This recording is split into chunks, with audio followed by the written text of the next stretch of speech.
Salam, axşamınız xeyir olsun. Günün ən mühüm xəbər toplusu ilə qarşınızdayıq. Diqqətiniz bizdə olsun. Əvvəlcə əsas xəbər başlıqlarına qısaca nəzər salaq. İndi isə daha ətraflı. Sepahın kəşfiyyat bölməsinin məmurları Ərdəbil əyalətinin Xiyaf şəhərində sosial media fəalını həbs ediblər. Bu barədə məlumat verən Xiyaf şəhər prokuroru Babək Nonahal həbs edilən şəxsin sosial mediadakı paylaşımları ilə ictimai rəyi çaşdırmağa çalışdığını deyib. Prokuror əlavə edib. O, kiberməkanda ölkənin ərazi bütövlüyünə qarşı çıxan xaricdəki hərəkatlar və dairələrlə təmasda olan separatçı ünsürlərdən biridir. Sepaha bağlı Təsnim xəbər agentliyi də adı açıqlanmayan şəxsin xaricdəki separatçı qruplarla əlaqədə olduğunu iddia edərək yazıb. Saxlanılan şəxs separatçı materiallar hazırlamaq, müqəddəsləri və İslami dəyərləri təhqir etməklə rejimə müxalif qrup və təşkilatların xeyrinə təbliğat aparmaq, ictimai rəyi çaşdıran fəaliyyətlər göstərib. Kimliyi barədə açıqlama verilməyən Azərbaycanlı fəalın dindirildikdən sonra Xiyaf həbsxanasına köçürüldüyü bildirildi. Ötən gün axşam saatlarında polis qüvvələri Zəncan şəhərində çərşənbə şənliyi keçirən vətəndaşlara hücum ediblər. Yerli mənbələrin paylaşdığı məlumat və videolarda bildirilir ki, çərşənbə şənliyinə toplaşanları rezin dəyənəklə döyən məmurlar izdihamın dağılmasını gördükdən sonra göz yaşardıcı qazdan istifadə ediblər. Bir neçə nəfərin xəsarət aldığı və həbs edildiyi bildirilsə də, onların kimliyi barədə açıqlama verilməyib. Urmu mediası Urmuda kürdlərin siyasi toplantısı ilə bağlı məlumat yaydığı üçün Kəşfiyyat Nazirliyi tərəfindən hədələnib. İran hakimiyyətinin rəsmi icazəsi ilə Urmudakı mühacir kürdlər Novruz bəhanəsi ilə PKK terror qruplaşması və Kürdistan bayraqları ilə siyasi miting keçiriblər. İran Kəşfiyyat Nazirliyi bu siyasi aksiyanın qarşısını almaq yerinə məsələni işıqlandırdığına görə Urmu mediasını və şəhər sakinlərini təhdid edib. Urmu Kəşfiyyat İdarəsi Urmuda sosial media istifadəçilərini və media qurumlarını Novruz şənliyi adı altında Urmuda keçirilən kürdlərin siyasi toplantısı ilə bağlı heç bir xəbər dərc etməmək barədə hədələyib. Onları susmağa və paylaşımlarını silməyə məcbur edib. Dünən, martın 18-i günorta saatlarında Qərbi Azərbaycan əyalətinin mərkəzi Urmu şəhərində keçirilən mərasimə toplaşan kürdlər bayram şənliyini siyasi mitinqə çevirib Azərbaycan torpaqlarına qarşı iddialar səsləndiriblər. Kürd geyimlərində mərasimə qoşulan mühacirlər Urmiya Kürdistandır şüarları səsləndirib. Bir neçə yerdə maskalı və Kürd terror təşkilatlarının silahlarının formalarına oxşar geyimlər geyinən şəxslər İraq Kürdistanın bayraqlarını qaldırıblar. Bundan bir neçə saat sonra isə Urmunun Meşə Parkına toplaşan Azərbaycan türkləri mühacir türklərin torpaq iddialarına cavab olaraq Azərbaycan var olsun, istəməyən kör olsun şüarları səsləndiriblər.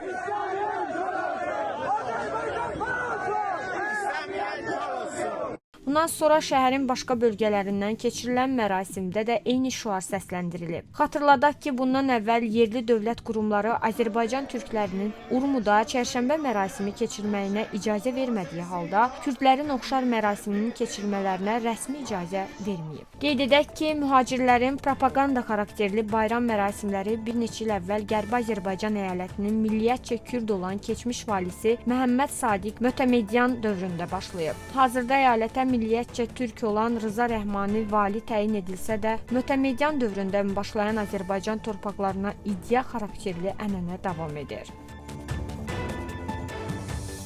İlaxır çərşənbədə Prezident İlham Əliyev Ağdərəyə səfər edib və su qovuşanda yeni kompleksin istifadəyə verilməsi mərasimində iştirak edib. Prezident İlham Əliyev sakinlərlə görüşündə işğal tarixinə erməni terrorçularının Azərbaycanlılara qarşı törətdiyi əməllərə toxunub. Mən bunu demişəm, bir daha demək istəyirəm. Biz heç vaxt bu vəhşiliyi, bu pisliyi unuda bilmərik. Xocalı soyqırımını necə unutmaq olar? Biz qisasımızı döyüş meydanında aldıq. Onlardan fərqli olaraq mülki əhaliyə qarşı heç bir nalayiq hərəkət etməmişik. Gücümüzü ancaq Ermənistan ordusunu məhv etmək üçün səfərbər etmişdik. Onlar isə əlyalın insanlara qarşı, qadına, uşağa, qocalara qarşı nə qədər çirkin əməllər etmişdilər. Hərbi cinayətlər törətmişdilər. Vaxtilə bizi hədələyənlər, biz Bakıya tanklarla gəlib Bakıda çay içəcəyi deyənlər indi məhkəmə qarşısında cavab verdilər. Mən isə demişəm, tanklar da Bakıdadır, Qənimətlər parkında. Çayı da içirlər lazım olan yerdə və xalq qarşısında, qanun qarşısında cavab verəcəklər. Erməni mənbələrinin yaydığı məlumata görə Azərbaycan Ermənistandan işğal altında saxlanan digər kəndlərinin qaytarılmasını tələb edir. Azərbaycan Ermənistandan Sədərəy rayonunun Kərki, Qazax rayonunun Sofulu, Bərxudarlı və Yuxarı Əskipərə kəndlərinin qaytarılmasını tələb edir. Bu barədə Ermənistan Hraparak nəşri məlumat verib. Qeyd edək ki, ötən il Qazax rayonunun erməni işğalı altında qalan 7 kəndindən 4-ü Bağanis ayrım, Aşağı Əskipara, Xeyrimli və Qızılacılının Azərbaycana qaytarılması təmin edilib. İranın Ədliyyə naziri Ermənistanın Tehrandakı səfiri ilə görüşüb. Bildirilib ki, İranın Ədliyyə naziri Əmin Hüseyn Rəhimi Ermənistanın İrandakı səfiri Qriqor Akopyanla Tehranda bir araya gəlib. Məlumata görə görüşdə İran və Ermənistan arasında uzunmüddətli mədəni və tarixi əlaqələrə toxunan nazir Pezeşkiyan hökumətinin siyasətinin xüsusilə qonşu ölkələrlə münasibətlər və dostluq əlaqələrini inkişaf etdirmək olduğunu dilə gətirib. İranlı nazir qeyd edib ki, ölkəsi qonşu ölkələrlə ikitərəfli əlaqələrin inkişaf etdirilməsində heç bir məhdudiyyət görmür. ABŞ prezidenti Donald Trump hesab edir ki, Ukraynada münaqişənin davam etdirilməsi 3-cü Dünya müharibəsi təhlükəsi yaradacaq. Amerika lideri Fox News-a müsahibəsində bildirib: "Biz münaqişəni bitirmək istəyirik və buna çalışırıq. Hələ ki, müharibədə heç bir Amerikalı yoxdur, amma dünya müharibəsi başlasa, bizim hərbiçilər də döyüşlərə qoşula bilərlər." İran dünyada adam başına ən yüksək edam nisbətinə malikdir və bu tendensiya davam edərsə, bu il İranda edamların sayı 1000-i keçə bilər. Bunu BMT-nin İran üzrə xüsusi məruzəçisi May Sato deyib. Bunu BMT-nin İran üzrə xüsusi məruzəçisi May Sato deyib. Cenevrədə Birləşmiş Millətlər Təşkilatının İnsan Hüquqları Şurasının 58 illik toplantısında çıxış edən Bay Sato, İranda insan haqlarının günü-gündən daha çox pozulmasından narahatlığını bildirib. O, İranda etniklərə qarşı da təzyiqlərin artdığını, onların nümayəndələrinin başqa bəhanələrlə həbs edildiyinə diqqət çəkib. BMT-nin xüsusi məruzəçisi İran hökumətindən edam hökmündən repressiya aləti kimi istifadə etdiyini və bu vasitə ilə etirazçıları susturmaq istədiyini vurğulayıb. Edam edilənlər arasında yetkinlik yaşına çatmayanların da olduğunu bildirən May Sato, bunu Uşaq Hüquqları Konvensiyasının açıq şəkildə pozulması adlandırıb və bildirib ki, İran yaşı 18-dən aşağı olan insanları edam edən nadir ölkələrdən biridir. Qeyd edək ki, 2024-cü ildə İranda 1000-dən çox məhkum edam edilib. Onlardan 975-nin kimliyini müəyyənləşdirmək mümkün olub. Bu, son 30 il ərzində İranda həyata keçirilən ən yüksək edam sayıdır.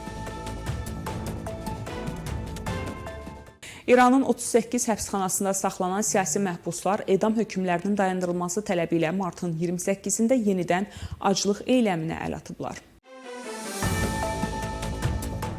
Bildirilib ki, onlar beynəlxalq ictimaiyyətin və insan haqları müdafiə qurumlarının diqqətini ölkədə artan edam cəzalarına cəlb etmək üçün buna əl atıblar. Aclıq eyləmi 60-cı dəfədir ki, hər həftənin ikinci günündən başlayaraq 24 saat müddətində keçirilir. Qeyd edək ki, 2024-cü ildə İranda 1000-dən çox məhkum edam edilib. Onlardan 975-nin kimliyini müəyyənləşdirmək mümkün olub. İsrail ordusu Qəzza zolağının Həmasın hərbi obyektinə və Fələstin anklavının sahilyanı zonasındakı bir neçə gəmiyə zərbələr endirib. İsrail ordusunun mətbuat xidmətinin məlumatında bildirilib. İsrail Müdafiə Ordusu Qəzzanın şimalında Həmasın hərbi obyektinə zərbə endirib. Burada İsrail ərazisinə raket atılması üçün hazırlıqlar aparılırdı. Bundan əlavə İsrail donanması Qəzza zolağının sahilyanı zonasında bir neçə gəmiyə zərbələr endirib. Bu gəmilər Həmas və İslami Cihad tərəfindən terror fəaliyyətində istifadə üçün nəzərdə tutulub. Qurumdan bildirilib ki, İsrail ordusu ölkə vətəndaşlarına və qüvvələrinə qarşı hər hansı təhlükəni aradan qaldırmaq üçün Qəzza zolağında terror hədəflərinə zərbələr endirməyə davam edir.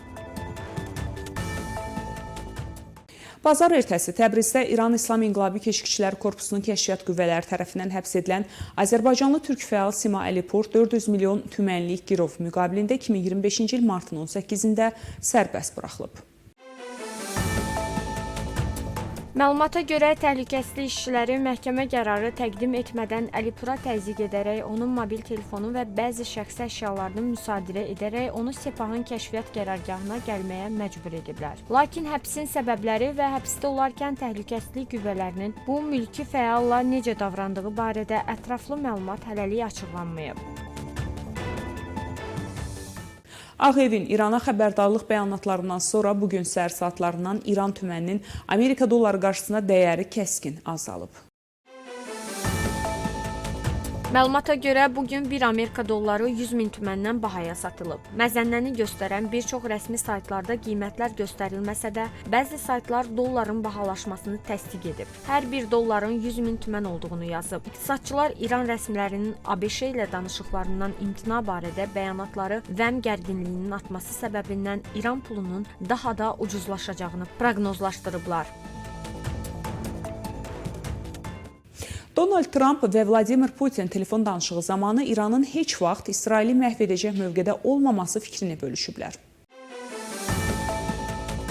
Bu barədə Ağ Evin liderinin telefon danışığından sonra yaydığı bəyanatında bildirilib. Qeyd olunub ki, hər iki prezident potensial əməkdaşlıq regionu olan Yaxın Şərqdə gələcək münaqişələrin qarşısının alınması ilə bağlı ətraflı müzakirə aparıblar. Söhbət zamanı strateji silahların yayılmasının dayandırılmasının zəruriliyi də müzakirə edilib. Sonda əsas xəbər başlıqlarına bir daha Tacirlər. Belə hörmətli tamaşaçılar, bugünə çatdıracağım əsas xəbərlər bunlar idi. Görüşmək ümidi ilə salamat qalın.